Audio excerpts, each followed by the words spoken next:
Welcome. I am your host, Jeremy Davis. We're coming to you live from Issues from the Heart. I have with us today Mr. Greg Lee. He's going to help us discuss a subject of police brutality on today.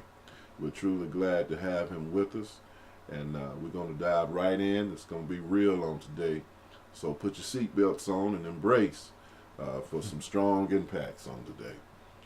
And we just want to say welcome to you, brother. We're I'm glad to be here. You're here with us today.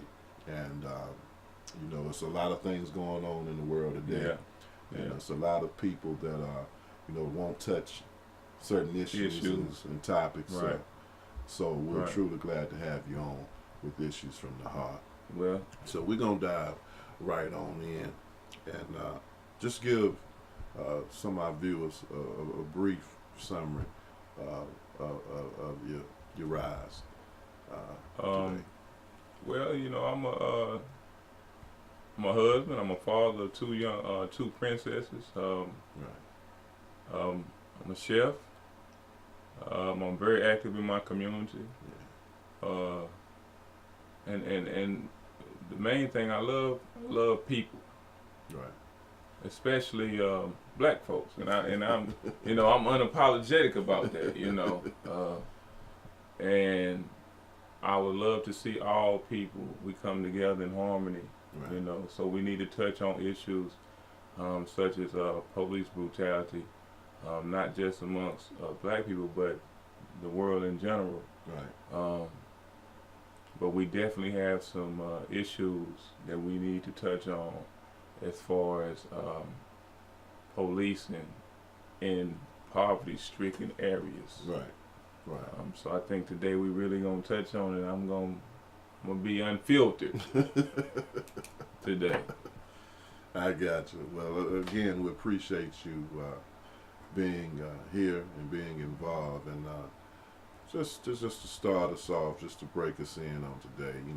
I was just thinking, and I was just wondering, what is the relationship between African American people with the institution of policing? That's a very good question, brother. It has a lot of answers. I feel like but I definitely, from my personal standpoint, my father was a police officer. Right. Retired police officer. So I have a lot of respect for the institution itself once it operates the way it was meant to operate. Okay. But of course, oftentimes, brother, when you're dealing with human beings, we are not perfect and mistakes are made. Right.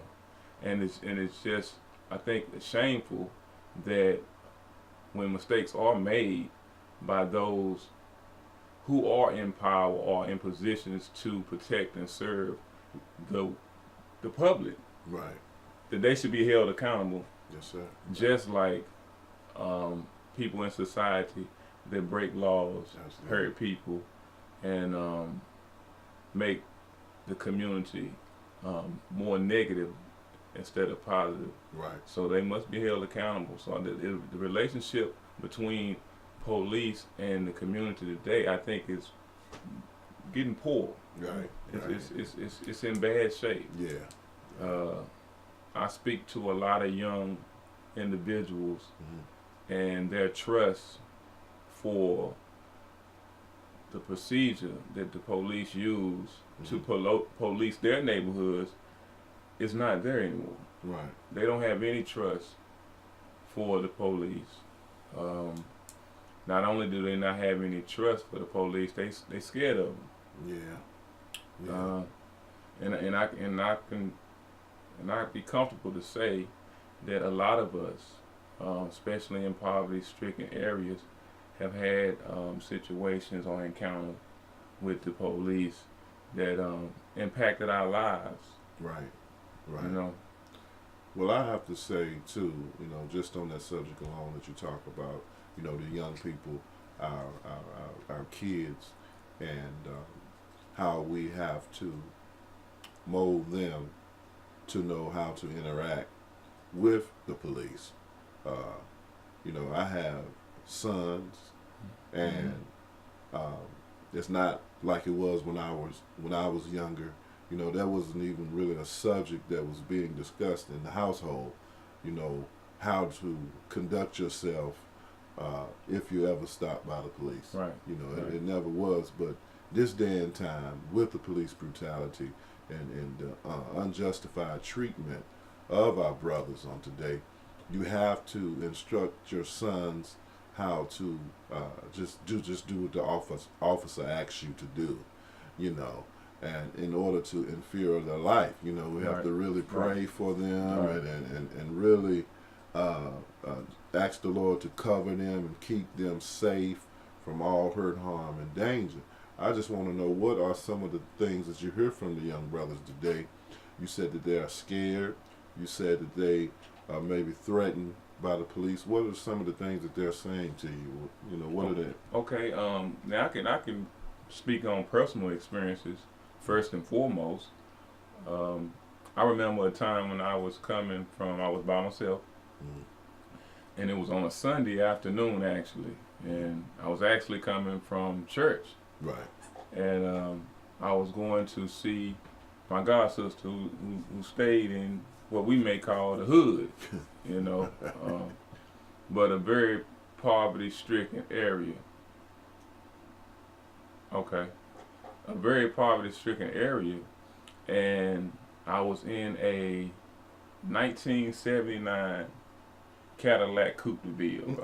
Oh man, I love that car. And I was coming up a hill by Old Chase Bag. I don't know. Okay. You know what I'm talking about? Yeah, yeah. And I was actually going on Louder Street.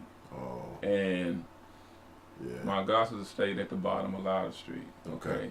So when I was coming up on the hill, I noticed it was 3 police cars parked with their back ends, with the front ends facing the street. And I didn't think nothing of it, you know. Right. I rode on by them, took a right turn, and I looked behind me, and I seen blue lights. Oh man. Okay. Oh man. I pulled over. Right. You know, and the officer got out of his car, asked to see my license and my registration. And like I said before, my father was a retired cop, so he already had set me down and taught me how to interact with police. Right. So I had license and registration ready as soon as he got to the car. Yeah. And so I produced what he asked for, and I noticed on my passenger side rear view mirror that there was another officer approaching up on my passenger door. Got it. Okay, it was summertime, so I had my window down, and that officer was sticking his head in my car. Right. And I'm sitting there, you know, I'm starting to feel uncomfortable and upset at the same time. Yeah. Because I actually knew that I had broken no law. Right. So and I was very curious why I was being pulled over in the first place. Yeah. So the officer came back after he ran my my license and my registration, and he asked me, Mr. Lee, you know why I stopped you? And I was like, no, sir. He was like, you didn't have your seatbelt on. I said, well, you know, this is an older model car. You know, and them old cars back then, you know how the seatbelt can be loose. Yeah. I said, but I had a belt on. If you can know, officer, I hadn't moved since you pulled me over, so my seatbelt is on. So he looks at me. Now, mind you, the other cop is still in my passenger window, looking in my car. Right. Okay, and I looked at the officer that was talking with me, and I said, well, he said, Mr. Lee, is this your car? I said, well, yes, it's my car, you know, it's my license, my registration. And he proceeds to say to me, you don't have to be smart. So, you know, I kind of, you know, I understand I need to de-escalate the situation. I said, well, yes, sir, officer, this is my car. So once again, he takes my license and registration back to his cruiser. And now I don't know what's going on, you know. I look, in the rear view mirror, and I see 2 more cars have pulled up. Oh man.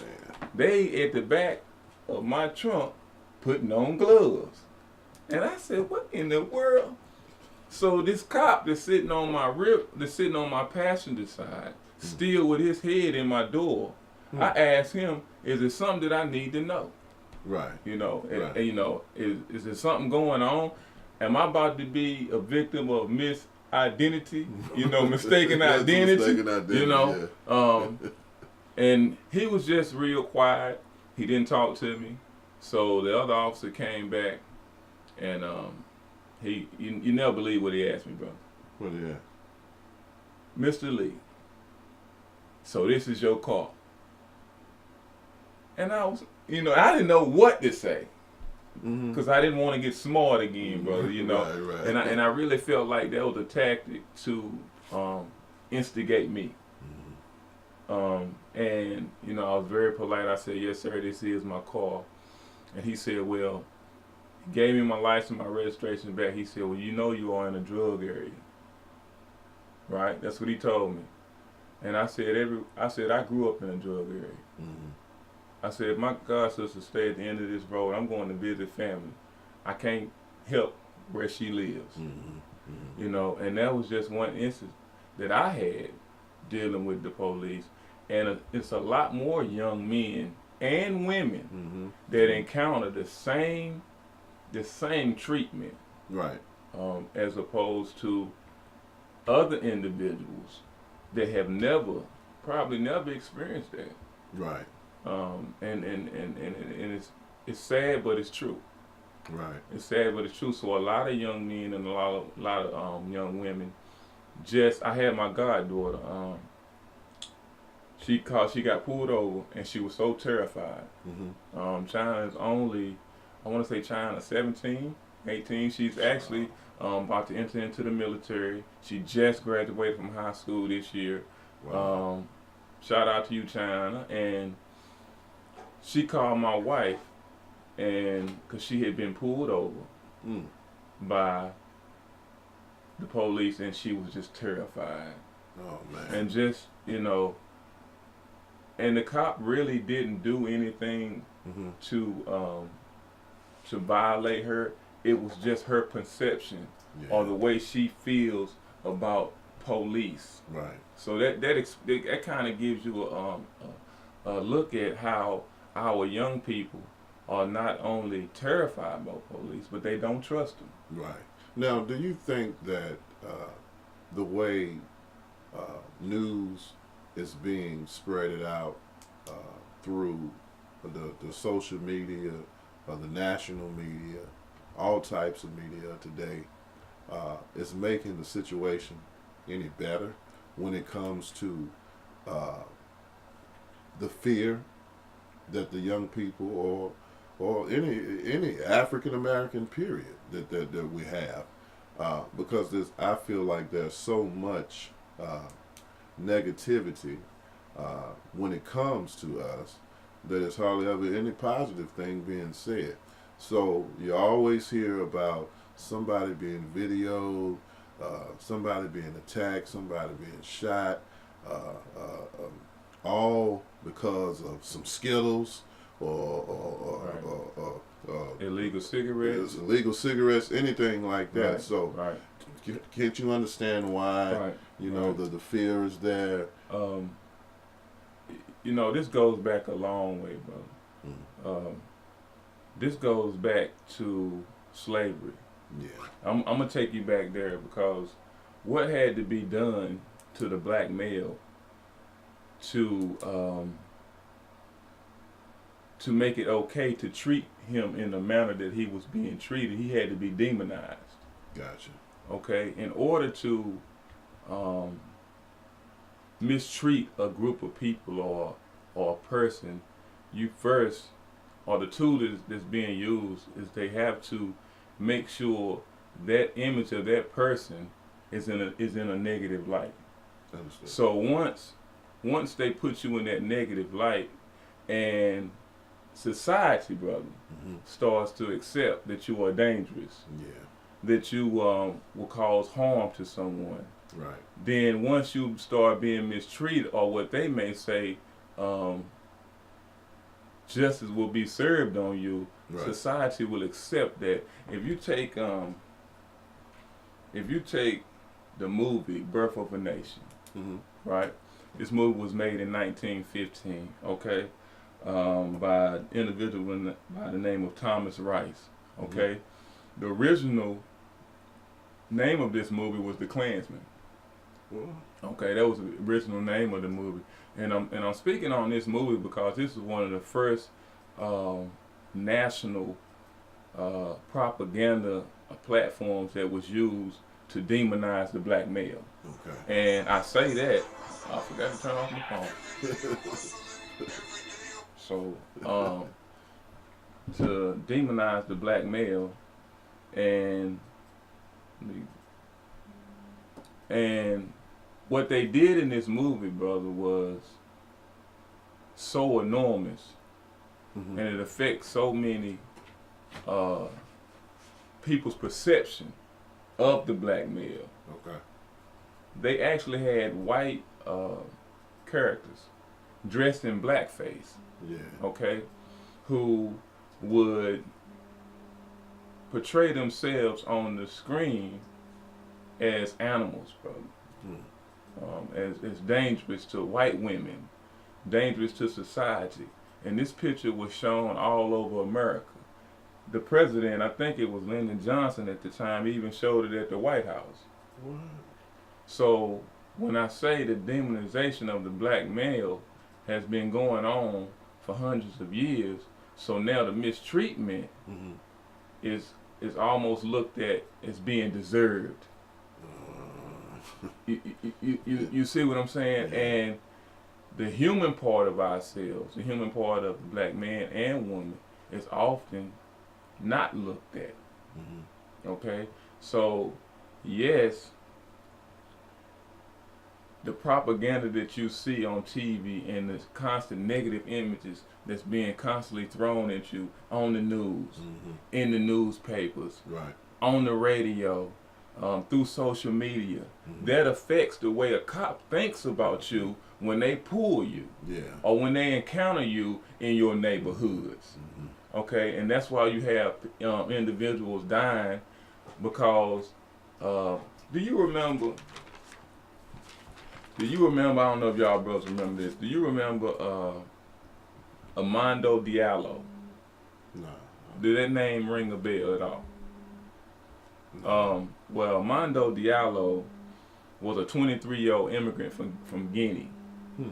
And he actually was a resident in New York. And he was standing in the in front of his place where he resides. And the police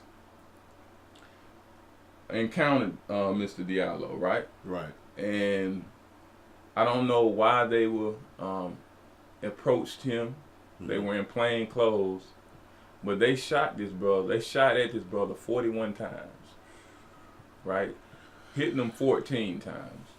Okay, and what was given to the public was the officers thought Mr. Diallo was reaching for a gun. In all actuality, it was his wallet. So the young man lost his life over reaching for his wallet, similar to, I forgot the brother's name, who was reaching for his wallet in his car when he told the officer that he had a registered firearm, and the cop, what did the cop do, brother? You open up on him. He still shot that brother. You open up on him. And all he did was reach for his ID because the officer asked him to produce identification. Was that the one with they had the girlfriend and the baby? The girlfriend and the baby was in the back. car, and the Yeah. girlfriend was filming this. I'll think of his name in a minute. So these negative images that we are constantly portrayed as criminal, you know, dangerous, menace to society. Yeah. It gives them a gateway or a doorway to mistreat us. because we are looked at in a negative light. We are looked at as being dangerous. My own mother, I'll never forget, I was in the post office, and this just shows how the perception of how people look at us, especially black men, brother. Right. My own mother was in the post office and was in her car in front of the post office, and I was actually in the post office. And at that time, bro, I had like my natural going. I had a fro, and I was mailing off a letter. And I seen my mom pull up. So I was gonna wait till she come in. So that's my mom. Hey, mom, how you doing? You know, give her a hug or ask her what she doing. And bro, she never got out the car. Get out the car. I said, what in the world my mom doing? So I went outside to approach her vehicle to speak, and she was just looking down. She would never look up, and she locked her door. And I tapped on the window, and she finally looked. This is my mother, my mom, and she finally looked up and said, "Boy, you scared me." Wow. All she saw was a tall black man in the post office with her. She didn't even see her own son. So if a mother can't see her own son, that's real. That's good. How can society look at me any different? That's good. You see what I'm saying? Yeah, so yeah. It's deep, bro. That's good. That's good. And I mean, with that even being said, brings me to one of my next questions that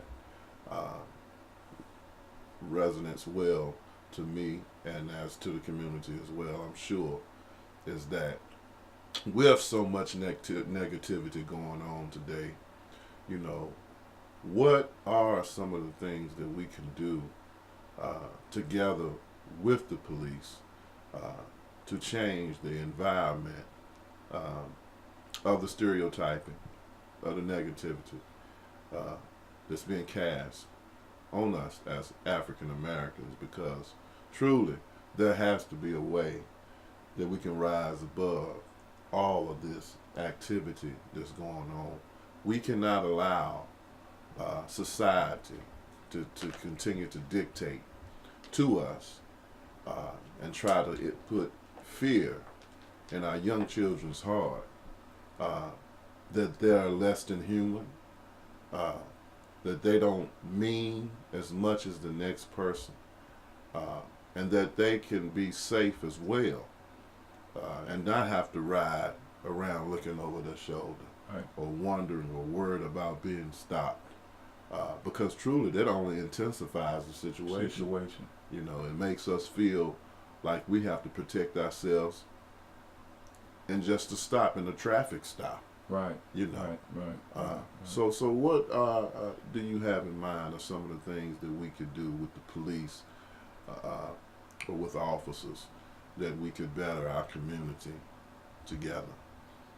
Well, I think that one of the first things that we need to really focus on and think about when we're dealing with police and the community is you actually have to go into these communities and employ people that live in these communities to be officers. Right. Okay. So number one, if you are protecting that's what's on the side of the car, ain't it, bro? Protect and serve. Yeah. That's what I thought. Yeah. If you are in these neighborhoods and your job and your duty is to protect and serve. Right. But oftentimes we feel like it is to restrict and intimidate. Mm-hmm. But if your job is to protect and serve, I think you ought to need to know who you are protecting and serving. Right. So we need officers that's willing to get out their cars. Right. Knock on some doors. Know the people that's in the neighborhoods that you are patrolling. Right. Getting out and talking to the kids. Because if all the kids see is you ride by in your police car, they already have a fear or a negative light of this image. Right. And they just see you ride by with old angry face. Right. You know, window halfway up. And that doesn't help bridge any relationship between community and police. Right. I remember Reverend Harrison used to be on the police. I think he never was a chief, captain. Captain. Okay, I never forget. Reverend Harrison was, when he was patrolling, he used to patrol West End, and I'll be the first one to say that when we have encounters with police, sometimes we wrong, bro. We be in the dead wrong. Right. And it was me and about 3 other guys, and we were in Duke Street, hanging out on the corner, and doing something we ain't got no business. Understood. And I'll never forget Reverend Harrison, Captain Harrison at that time, pulled up, and he just stopped with his cruiser, and he flashed his lights, right? And he pulled off. He done that because he knew the young men that was sitting on that corner. And the flashing of those lights told, you know what they told us, bro? It's a warning. When I come back, don't be here. Don't be here. Right. And we weren't there when he came back through. Right. And that was a form of policing. Didn't nobody have to go to jail that day. Didn't nobody have to be assaulted. He didn't have to get out of his car and have to go through no paperwork. Right. He got his message across because he knew the individuals that he was policing. Right. Oftentimes, policemen and policewomen are brought in from out of town, not from the area that they're policing, so they have no idea who they're policing, number one, what type of neighborhood it is, number two, the history of the neighborhood, because neighborhoods have history, bro. You got individuals that live in those neighborhoods that genuinely care about the condition of their community. Right. And they'll be the first one to tell you if something wrong before anybody. And if you don't know these individuals, you don't know who these people are, how you gonna police them? How you gonna protect and serve? There you go. There you go. But then you have to look at, you have to go back again. Where did the institution of policing come from? You have to go back that deep, because the police was actually created to protect property. This was back during slavery. They call them paddy wagons, and if a slave was missing or some property was stolen, that's when you first seen the institution of policing in America. Wow. It was to protect people's property, to make sure you stay in your place and not go over here to this place. Gotcha. Brother. And it's similar to, it's almost like that now. But we have came a long way, so we definitely need to do more community policing. I really think that I don't think, but I know, if a police officer breaks the law, they must be held accountable. True. But it's a fraternity, brother. The police institution is a fraternity. I know my daddy. I gotta tell you, my daddy was a cop. And when I tell you, you better not say nothing bad about the police around Harry Lee. When I tell you, if you say anything bad about a cop around Harry Lee, you had to go to war, because they had each other's backs. Right. But when you take up for a lie, when you protect a lie, or when you protect injustices toward people, then that's when we have a problem with policing and society. Right. And oftentimes that is being done. Like, you take that young man, I don't know this young man, I should have got his name.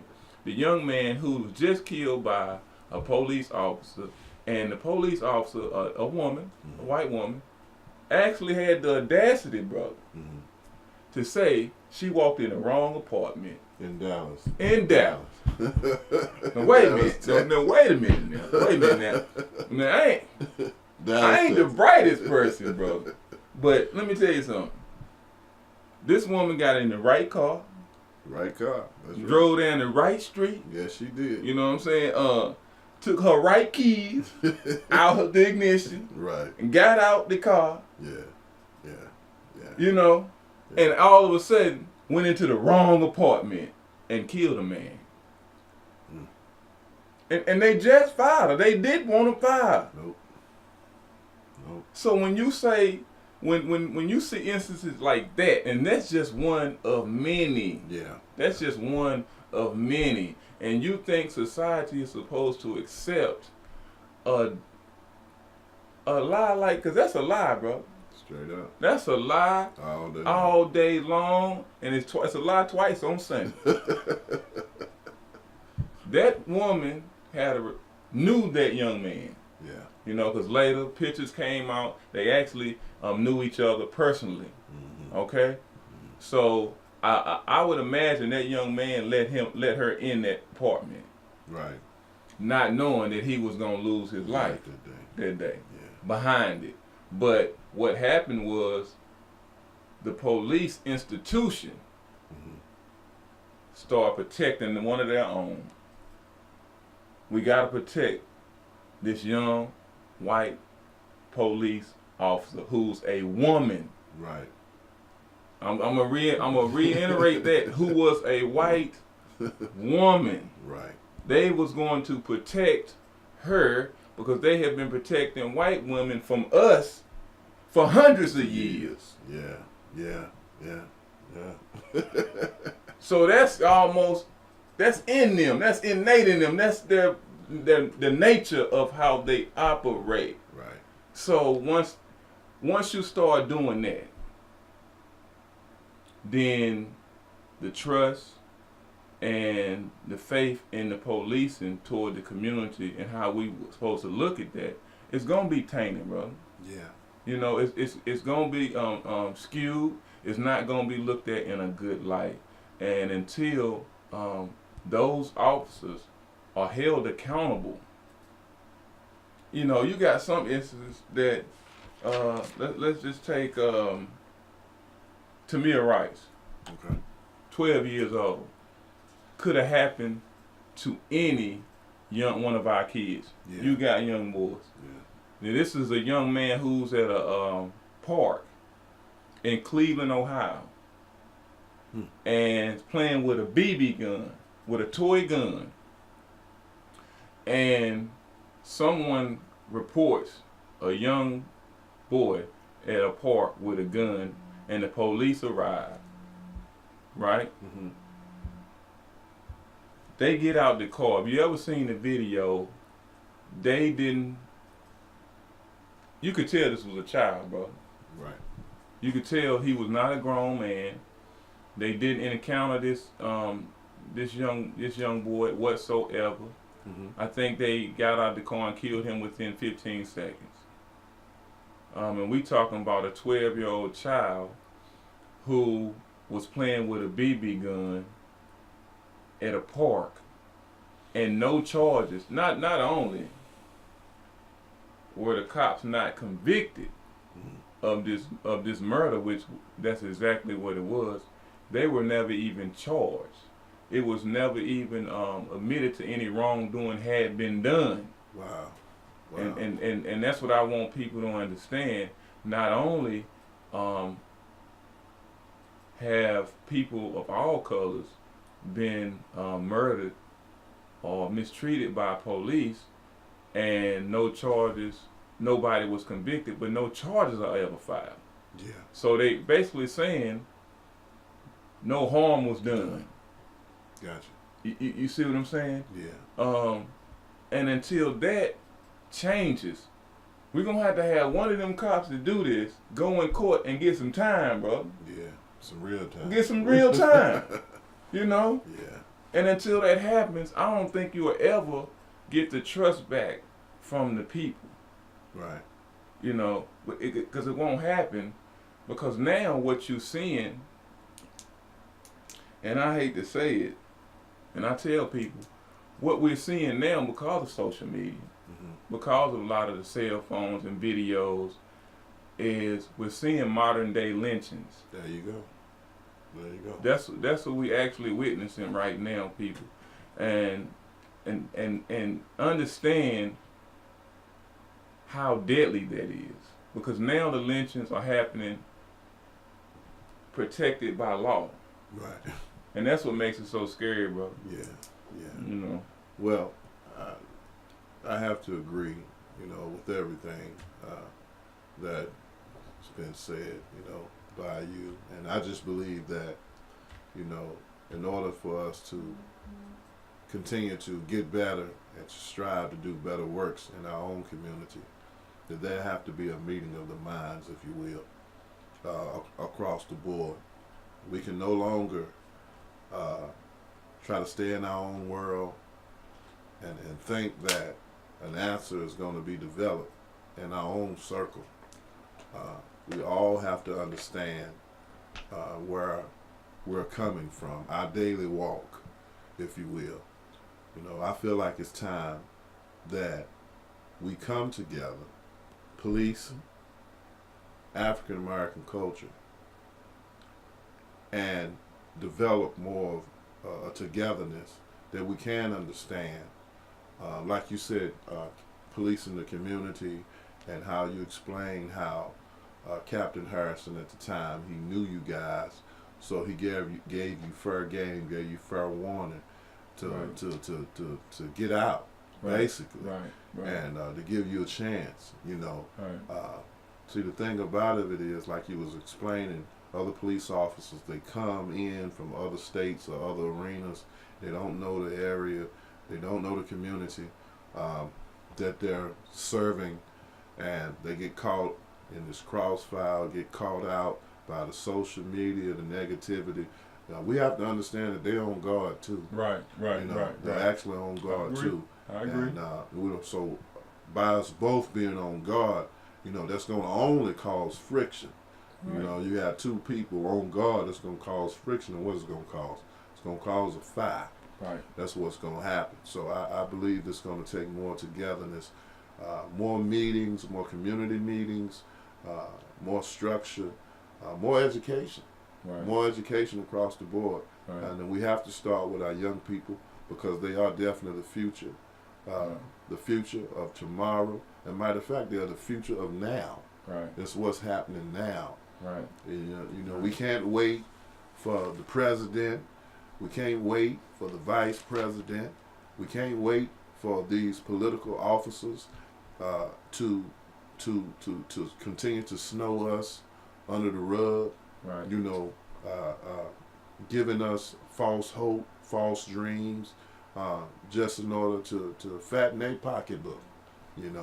That's the way I believe.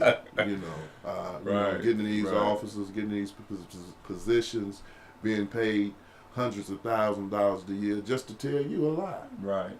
You know what I'm saying? Right. So that's how I feel. We have to take the community back to our own self, with our own hands, with our own community. Mm-hmm. They used to say back in the day, some still say it today, it takes a village to raise a family.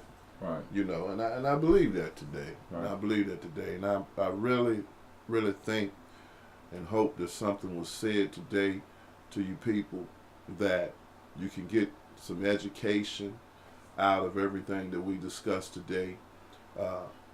There are going to be a lot of more topics being discussed in the near future. So we do ask that you will spread the word throughout the community, that we are definitely changing the environment this best way we know how.